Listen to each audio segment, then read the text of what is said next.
Soft background music fades in. Welcome back to our channel. Today, we're diving into one of the most intriguing puzzles of human existence: consciousness. What is it? How does it arise? And more importantly, how is neuroscience transforming our understanding of this enigmatic aspect of our lives? Consciousness is a term we often take for granted. It's the essence of our thoughts, feelings, and experiences.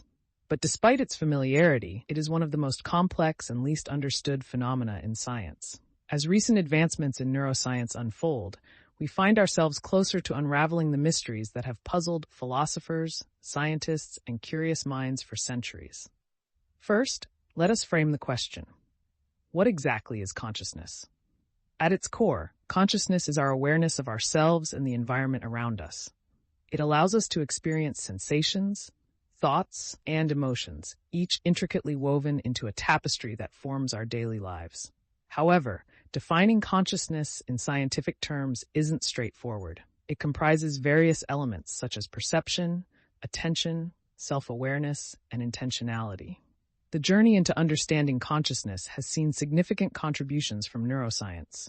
Traditionally, consciousness was a domain explored by philosophy and psychology, but the advent of advanced brain imaging technologies has given neuroscientists the tools required to study the brain's activity in real time.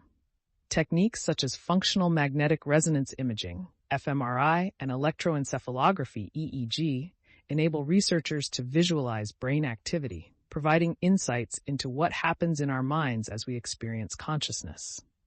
One notable breakthrough in this field comes from the work of neuroscientist Anil Seth, who argues that consciousness is not merely a passive state of awareness, but an active process, one that constructs our reality.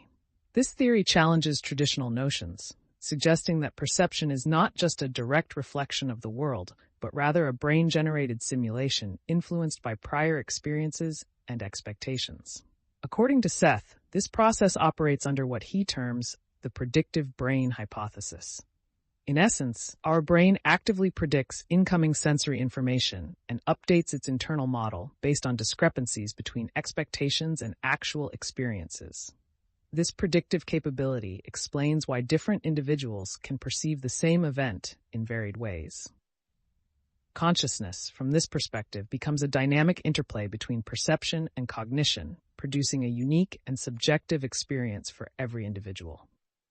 Alongside this predictive framework, neuroscience has also identified networks within the brain that contribute to consciousness.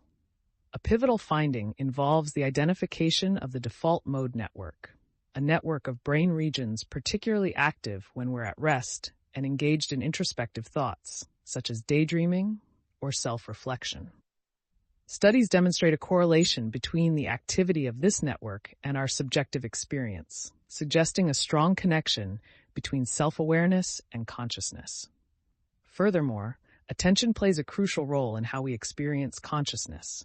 Research indicates that conscious awareness is closely tied to how much attention our brain allocates to specific stimuli.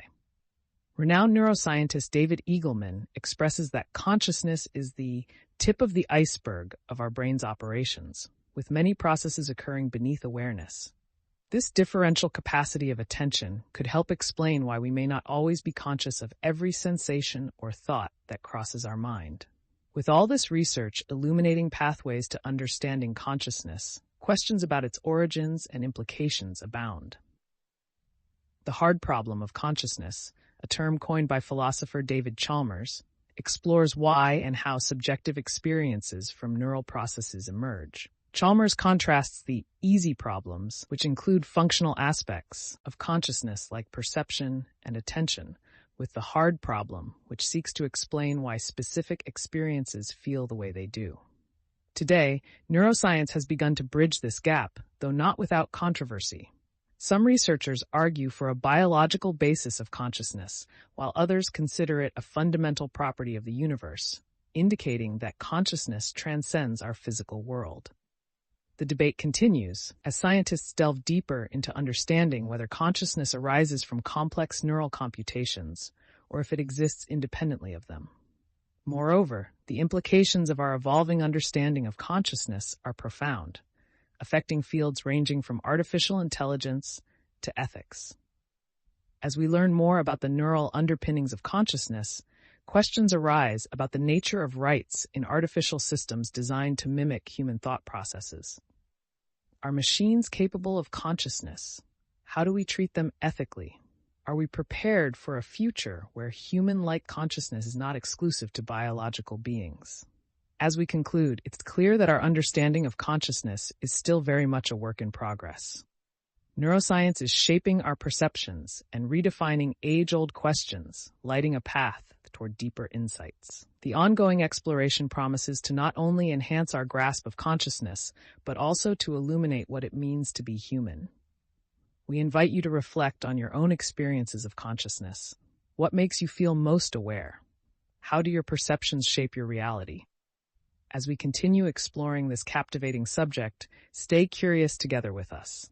Thank you for watching. Don't forget to like, subscribe, and hit the notification bell for more mind-expanding content. Until next time.